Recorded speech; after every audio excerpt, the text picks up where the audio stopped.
I'm Sheena Monnin. I'm Miss Pennsylvania USA 2012. I'm competing for Miss USA June 3rd. It will be televised on NBC. When I was 20 years old, I was working with a lot of boys and girls clubs in Florida, and I was teaching a character-based program. And I really saw that the need was for children to learn the basic principles that most of us learn at home. Principles like honesty, responsibility, and different character qualities. So I wrote this program that lasted about 6 weeks, and I traveled to different boys and girls clubs teaching it. Well, the response was fantastic from the kids as well as from the people working there. So I had the idea, why not turn this program into a book? So I wrote the book and submitted it to publication. Then it went into print within a year, and at 21 years old, I was a published author. Discover Your Destiny is an adventure story about a little boy named Alex, and his grandfather writes an adventure, like a mysterious treasure hunt for him to follow. And so his grandfather leaves clues around the family farm, and once Alex solves the riddles, the answer to each riddle is a character quality. And so he goes along this adventure, and at the end, he discovers a treasure. But the treasure isn't anything physical. The treasure is his destiny, or really his purpose in life. And I really believe that if we use character qualities as our foundation and make right choices, we can uncover a purpose more beautiful and larger than we could ever have imagined. I grew up reading classic novels like Jane Austen's works and things by Dostoevsky, and what struck me about those were the refinement and the elegance that was really standard back in the 1700s and 1800s. All the way up through the Victorian era, there was just this sense of beauty and grace.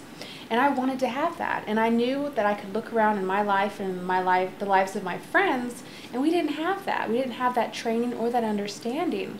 So that's when etiquette became central in my life, and for many years I taught etiquette to girls in different children's homes, and I went to Washington and was certified through the American School of Protocol as well. So that really blossomed for me when I was younger. I think I was probably one of the youngest members in Toastmasters. A former Mrs. Florida recommended Toastmasters to me when I first entered pageantry. I was 17 at the time, and I entered Miss Florida Teen USA. And I could really tell a difference in the girls who had been competing for years, in their poise and the way that they presented themselves, and I wanted to have that. So she suggested Toastmasters to me, and I became a member and have steadily worked my way through the program and really tried to delete the ahs and the ums that most of us have, and try to really be smooth in my self-presentation, which takes practice. That's helped tremendously in pageantry, especially the on-stage question portion, because you have so many people watching you. And there's a section in Toastmasters that is impromptu speaking called Table Topics. So that helped perfectly for the on-stage question. I have my undergrad in human services and my master's degree in psychology. And really it was my master's degree, that program, that brought me here to the Pittsburgh area. I'd visited several times before, so I knew what to expect, and I knew the beauty of the Pennsylvania hills, and I knew how the people were, so I was very excited about the transition. But University of Phoenix has only 2 base campuses for psychology, a master's degree in psychology, and one option was here in Pittsburgh, and I can't even remember where the other option was at the time. It was somewhere in the West.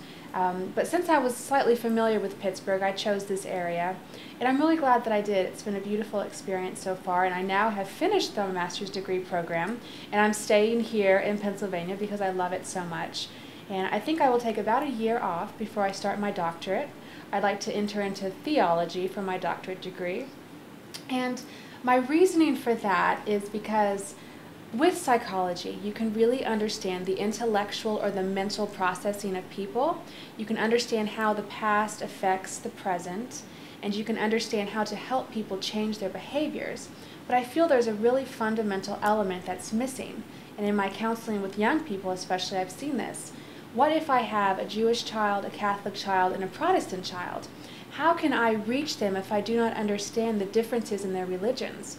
Because religion really affects our values, it affects how we view other people, as well as how we view ourselves. So I really saw that there was a gap in my understanding, and that's why I want to study theology. I think in the end for me, looking back now over this journey, has been just one of extreme gratitude, because there were people in my life who were there for me and who said, in love, Sheena, you need to work on these areas, or Sheena, you need to lose 5 pounds, or you need to work on your interview skills. And that's not always an easy thing to hear. But when it's spoken in love and when you have an open heart, that can really be the opportunity for tremendous growth.